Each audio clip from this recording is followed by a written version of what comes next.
Hello আমার দুষ্ট প্রিয় মিষ্টি বন্ধুরা, তোমরা সকলে কেমন আছো? আশা করি তোমরা সকলে অনেক ভালো আছো। বন্ধু, আজ তোমাদের মাঝে নিয়ে আসলাম নতুন একটি লাগালাগির গল্প। বন্ধুরা, গল্পটি শুনলে তোমাদের দাঁড়িয়ে যাবে, তোমরা হাতের কাজ করতে বাধ্য হবে।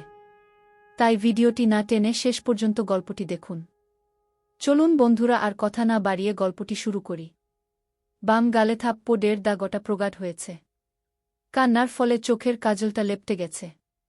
নাক মুখ লাল আর চোখ ফুলে উঠেছে। আয়নায় নিজের এই বিধ্বস্ত রূপ দেখেই ভাগ্যের উপর বিদ্রূপ করে হাসলাম। ভেজা লেহেঙ্গাটা হালকা উঁচু করে বারান্দায় পা বাড়ালাম। ব্যস্ত নগরীতে শুধুমাত্র আমার জীবনটাই কি থেমে গেছে? হয়তো তাই একটা মেয়ে আঁচলে করে হাজারটা স্বপ্ন বেঁধে শ্বশুর বাড়ি আসে। আমিও তো তাই নিয়ে এসেছিলাম। কোনো মেয়েই বিয়ের দ্বিতীয় দিন বরের দেয়া থাপ্পড়ের আশা করে আসে না। দুদিন আগেও জীবনটা সুন্দর ছিল, কিন্তু আজ বিয়ের শব্দটাই তিক্ত হয়ে উঠেছে। সেই দিন বোধহয় ঘর থেকে বের না হওয়াটাই ভালো ছিল।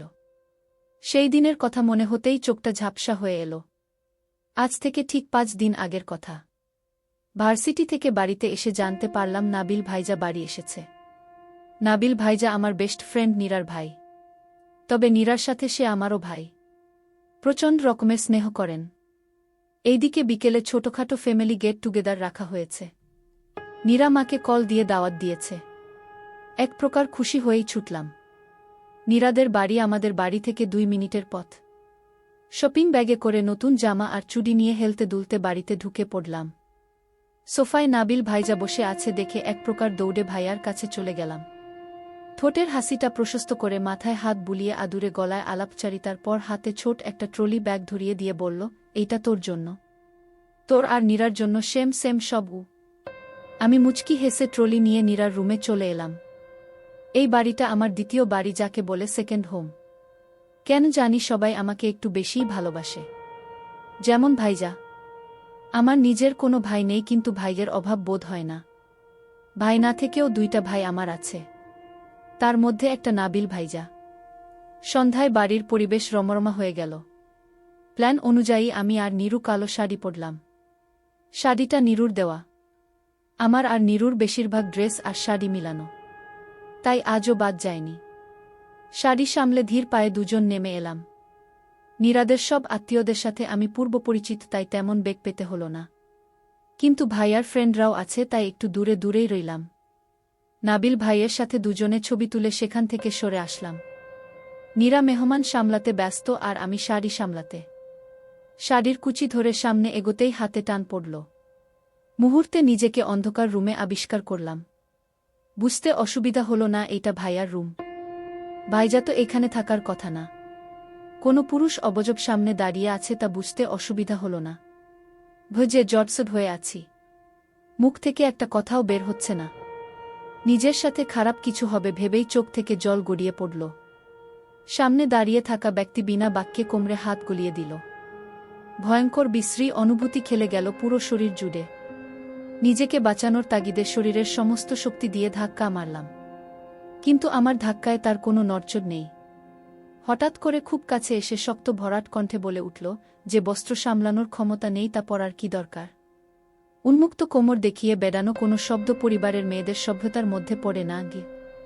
লোকটার এহেন কথায় হাত পা শক্ত হয়ে গেল। শাড়ি খামচে ধরে দাঁড়িয়েছিলাম কতক্ষণ জানি না। হঠাৎ দরজা আটকানোর আওয়াজ সম্বিত ফিরল। চোখ মুছে শাড়ি ঠিক করে ধীর পায়ে বেরিয়ে এলাম। চোখ বুলিয়ে মানুষটাকে চেনার চেষ্টা করলাম। চোখ গেল ভাইয়ার পাশে দাঁড়িয়ে থাকা তারই ফুফাতো ভাই আবিরের উপর। ছেলেটা আমার দিকে তাকিয়ে কুৎসিত হাসি দিল। এই ছেলেটার মতলব আগ থেকেই খারাপ, যার দরুন নাবিল ভাইজা একে এই বাড়িতে এলাও করে না। কিন্তু আজ মুহূর্তে কমে সেই বিদঘুটে স্পর্শের কথা মনে পড়ল। দাঁড়ালাম না সেখানে, দৌড়ে বাড়ি থেকে বেরিয়ে নিজের বাড়ি চলে এলাম। পুরো রাত কেঁদেই কাটিয়েছি। এত নোংরা অভিজ্ঞতা কখনো ছিল না। পরের দিন বাবা এসে বলল বিয়ের কথা। অবাক হলাম, তবে কিছু বললাম না। কিছু বলার মন মানসিকতাও ছিল না। ছেলেটা নাকি ভালো, নাবিল ভাইয়ের জিগরি দোস্ত। আমাকে কাল তাদের বাড়ির অনুষ্ঠানে দেখেছে। কিন্তু আমি কি তাকে দেখেছি মনে পড়ছে না। তবে সেই সূত্র ধরে বিয়ের প্রস্তাব আমি না করলাম না। কারণ নাবিল ভাইজা কখনোই আমার খারাপ চাইবে না। আর বাবার দিকটা ভেবে মানা করার প্রশ্নই ওঠেনি। 4 দিন পর বিয়ে ঠিক হল। নিরু, মাহিন আর নাবিল ভাই বিয়ের সব দায়িত্ব পালন করেছে। বিয়ে পড়ানোর সময় জানতে পারলাম আমার যার সাথে বিয়ে হচ্ছে তার নাম শেহরিশ শিকদার। বিয়ের রাতে তার ব্যবহার দেখে শুকরিয়া আদায় করলাম। তার সৌন্দর্যের সাথে ব্যবহারও অতুলনীয়। নিজে না ঘুমিয়ে আমাকে ঘুমানোর জায়গা করে দিল। হালকা শীতের আভাস থাকায় কাঁথা মুড়িয়ে নিশ্চিন্তে ঘুমোতে বলল। কিন্তু আজকে ব্যবহারের সাথে কিছুই মিলছে না। বউ ভাতের অনুষ্ঠান শেষে হেঁচকা টানে রুমে এনে থাপ্পড় মেরে কুৎসিত করে বলল, তোর মতো মেয়ের চরিত্রে দোষ থাকবে জানা ছিল না। বর থাকার সত্ত্বেও অন্য পুরুষের গায়ে ঢালাঢলি করতে বিবেকে বাঁধল না, বলেই দরজা খুলে বেরিয়ে গেল। স্তব্ধ হয়ে গালে হাত দিয়ে দাঁড়িয়ে আছি। এতটা নোংরা ভাষা বোধহয় কোথাও শুনিনি, না কেউ বলেছে। নিজেকে কোনোরকম সামলে নিয়ে শাওয়ার ছেড়ে দাঁড়ালাম। কতক্ষণ ছিলাম জানি না, তবে চোখের জলগুলো ঝর্ণার পানির সাথে মিশে একাকার হয়ে গেল। জীবনটা দুর্বিষহ মনে হচ্ছে। কাকে বলবো?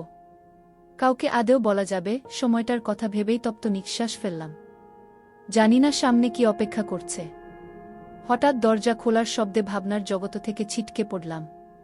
পেছনে ফিরে তাকাতেই শেহরিশের রাগী দৃষ্টি চোখে পড়ল। ধপাধপা ফেলে সামনে এসে দাঁড়াল। তার এইভাবে এগিয়ে আসা দেখে দুপা পিছিয়ে গেলাম। উনি দাঁতে দাঁত চেপে রাগী কণ্ঠে বলল, ভিজেছ কেন? ওনার এহেন কথায় বুকটা ঈষৎ কেঁপে উঠল। উনি পুনরায় রেগে বলল, কথা বলছ না কেন? ওনার প্রশ্নের উত্তর আমার কাছে নেই। মাথা নিচু করে রাখলাম। কি বলবো তাকে, যে থাপ্পড় মারতে দুবার ভাবল না, চরিত্র নিয়ে প্রশ্ন তুলতে দুবার ভাবল না? তাকে আসলেই কি বলবো আমি? আমার থেকে কোনো উত্তর না পেয়ে তেড়ে আসতেই দুচোখ খিচে বন্ধ করে ফেললাম। নিজেকে প্রস্তুত করে ফেললাম আরেকটা থাপ্পড়ের জন্য। বেশ কিছুটা সময় অতিবাহিত হওয়ার পর বুঝতে পারলাম থাপ্পড়টা পড়েনি। পিটপিট করে চোখ খুলতেই তাকে আমার খুব কাছে আবিষ্কার করলাম। কেমন করে জানি তাকিয়ে আছে, তবে চোখে চোখ পড়ায় হকচকিয়ে গেছে বেশ বুঝতে পারলাম। নজর ঘুরিয়ে এদিক সেদিক দেখতে দেখতে বলল, চেঞ্জ করে নাও, ঠান্ডা লেগে যাবে। তার এই ন্যাকামতে গা জ্বলে গেল। দৈবিক কোনো শক্তি থাকলে একে এখনই ভস্ম করে দিতাম, কিন্তু সেই শক্তি আমার নেই। তাকে এড়িয়ে রুমে ঢুকে ব্যাগ থেকে শাড়ি আর প্রয়োজনীয় জিনিসপত্র নিয়ে বাথরুমে চলে গেলাম। পেছনে না তাকিয়ে বুঝতে পারলাম সে আমার যাওয়া দিকে তাকিয়ে আছে। মনে মনে পণ করে নিলাম এই লোকটার সাথে কথা বলবো না। যার কাছে আমার বিন্দু মাত্র সম্মান নেই তার সাথে সংসার করা সাজে না। কথা বলা তো অনেক দূরের ব্যাপার। চেঞ্জ করে লেহেঙ্গাটা এক প্রকার অবহেলা করেই বারান্দায় মেলে দিলাম। সম্পর্কটা সুন্দর হলে সেই সম্পর্কে ঘিরে সব কিছু সুন্দর আর যত্নের হয়, কিন্তু সম্পর্কটাই তো ঠিক নেই। ঘড়িতে সময় দেখে অবাক হলাম। রুমে এসেছিলাম বিকেল 5টায় আর এখন রাত 11টা। ভেজা শরীরে বেশিক্ষণ থাকায় মাথা ধরে গেল। বুঝতে পারছি জ্বরের পূর্বাভাস। নজর ঘুরিয়ে বিছানার দিকে তাকালাম। লোকটা খাবারের প্লেট নিয়ে বসে বসে কি যেন ভাবছে। ভাবনার সুতো ছিঁড়লে হয়তো ঝামেলা করবে, তাই তাকে সেই সুযোগ না দিয়ে ডিভানে গুটিসুটি মেরে শুয়ে পড়লাম। শীত লাগায় শাড়ির আঁচলটা গায়ে ভালোভাবে পেঁচিয়ে চোখ বন্ধ করলাম। চোখের কার্নিশ বেয়ে অবাধ্য জল গড়িয়ে পড়ছে। কয়েক সেকেন্ড পর অনুভব হলো কেউ গড়িয়ে পড়া অশ্রুমালা মুছে দিচ্ছে। বেশ হকচকিয়ে চোখ জোড়া খুললে দেখি শেহরিশ ভ্রু কুঁচকে তাকিয়ে আছে। তাড়াতাড়ি উঠে বসলাম। আমি কিছু বলবো তার আগেই বলে উঠল, এখানে কোনো শুয়ে আছো? দেখতে পাওনি খাবার নিয়ে আসেছি? নাকি চোখে দেখতে পাও না? বিরক্তিতে দাঁতে দাঁত চেপে বললাম, তো খেয়ে শুয়ে পড়ুন না। আমার মতো চরিত্রে দোষওয়ালা মেয়ের জন্য বসে আছেন কেন? আমার কথায় সে চোখ বুজে বট করে নিঃশ্বাস নিয়ে চোখ খুলে তাকালো। চোখ জোড়া লাল হয়ে আসছে। রেগে গেছে দেখেই বোঝা যাচ্ছে। আমি তোয়াক্কা না করে আবার শুয়ে পড়লাম। বেটা রেগে দাঁতে দাঁত চেপে বলল, উঠো বলছি। তার দিকে পূর্ণ দৃষ্টি রাখলাম। মিস্টার শেহরিশ শিকদার, এজেন্ট ইটফানি? আপনি একজন নোংরা মন মানসিকতার মেয়ের পেছনে টাইম ওয়েস্ট করছেন, যে কিনা বর রেখে অন্য পুরুষের গায়ে মাখামাখি করে। হাহ! আমার কথায় সে রেগে আমার মুখ চেপে ধরল। এতটাই জোরে ধরেছে মনে হচ্ছে এখনই ভেঙে যাবে। ব্যথায় চোখ থেকে পানি পড়ছে। দুহাত দিয়ে ছাড়ানোর চেষ্টা করছি, কিন্তু ছাড়ার নামই নিচ্ছে না। শব্দ করে কেঁদে উঠতেই ছেড়ে দিয়ে জোর করে হাত ধরে উঠালো। টেনে বিছানায় বসিয়ে দিয়ে বলল, ডোন্ট ক্রস ইউর লিমিট। মুখে মুখে তর্ক করা আমি একদম পছন্দ করি না। ট্রাস্ট মি, আমার কথার নড়চড় হবে, মেরে এখানেই পুঁতে দিব। And you know what? কাক পক্ষীও টের পাবে না। তার প্রতিটা কথায় কলিজা ছিঁড়ে যাচ্ছে। কাঁদতে কাঁদতে এক প্রকার হেঁচকি উঠে গেল। কোনো পাপের শাস্তি পাচ্ছি কে জানে। হা করো। তার কথায় চোখ তুলে তাকিয়ে বললাম, খাবো না। ব্যাস এইটুকুই যেন পাগল খেপিয়ে দেওয়ার জন্য যথেষ্ট ছিল। বিনা বাক্যে জোর করে মুখে খাবার পুরে দিল, সাথে নিজেও খাচ্ছে। সময়টা ভিন্ন হলে এই মুহূর্তটা সেরা মুহূর্তে লিপিবদ্ধ করা যেত, কিন্তু এখন বিরক্তিকর ব্যাপার বই কিছুই না। খাবার খাইয়ে মুখ মুছে দিতেই আবার গিয়ে ডিভানে গুটিসুটি মেরে শুয়ে পড়লাম। কিন্তু বেশিক্ষণ সেই জায়গায় টিকলাম না। লোকটা ভূতের মতো পেছনে পড়ে আছে। পাজা কোলে তুলে নিতেই হকচকিয়ে ছুটাছুটি করতে করতে বললাম, ছাড়ুন, নামিয়ে দিন, আমি আপনার সাথে কিছুতেই থাকব না। উনি বোধহয় আমার কথায় মজা পাচ্ছে। যার দরুন রসিকতা করে বলল, বিয়ে করেছি কি ডাবল খাটে সিঙ্গেল শোয়ার জন্য? অবশ্যই বিয়ে করেছি বউ নিয়ে ঘুমানোর জন্য। শীতকাল দরজায় কড়া নাড়ছে, আমি মোটেও একা ঘুমাবো না। শীতকাল সামনে রেখেই বিয়ে করেছি। তোমাকে আমার সাথেই থাকতে হবে। No more words. রাগ চরম পর্যায়ে পৌঁছে গেল। তাই কলার চেপে বললাম, ছাড়ুন বলছি, নয়তো কোনো অনর্থ হয়ে যাবে। অসভ্য কোনো ব্যক্তির সাথে আমি থাকব না। আমার কথা এইভাবে মানার দরকার ছিল বলে আমি মনে করি না। সত্যি খাটের উপর ছেড়ে দিল। হুট করে ছেড়ে দেওয়াতে কোমরে খুব জোর লেগেছে। এক প্রকার চিৎকার করেই কেঁদে উঠলাম। সামনের পাষাণ মানুষটার ভাবাবেগ হল না। সে দিব্যি লাইট অফ করে শুয়ে পড়ল। একটা বালিশ রেখে আরেকটা নিচে ফেলে দিয়ে বলল, ফ্যাচ ফ্যাচ করে না কেঁদে শুয়ে পড়ো। আমি নিচে বালিশ দেখে নিচে নামতে নিলেই টেনে তার একদম কাছে নিয়ে বলল, আবার নিচে যাচ্ছ কেন? চোখ মুছে বললাম, আপনিই তো বালিশ নিচে ফেলে বললেন শুয়ে পড়তে। আমার কথার বিরক্তিতে খিচে শব্দ করে টেনে তার হাতের উপর শুইয়ে দিয়ে গম্ভীর গলায় বলল, ঘুমাও, কান্নার আওয়াজ শুনলেই পানিতে ফেলে দিব। তার এহেন কথায় আর কিছু বলার সাহস হল না। কিন্তু মা বাবার কথা খুব মনে পড়ছে। তারা হয়তো জানেই না তাদের মেয়ে কেমন আছে। কষ্টগুলো গলায় কাটার মতো বিঁধছে।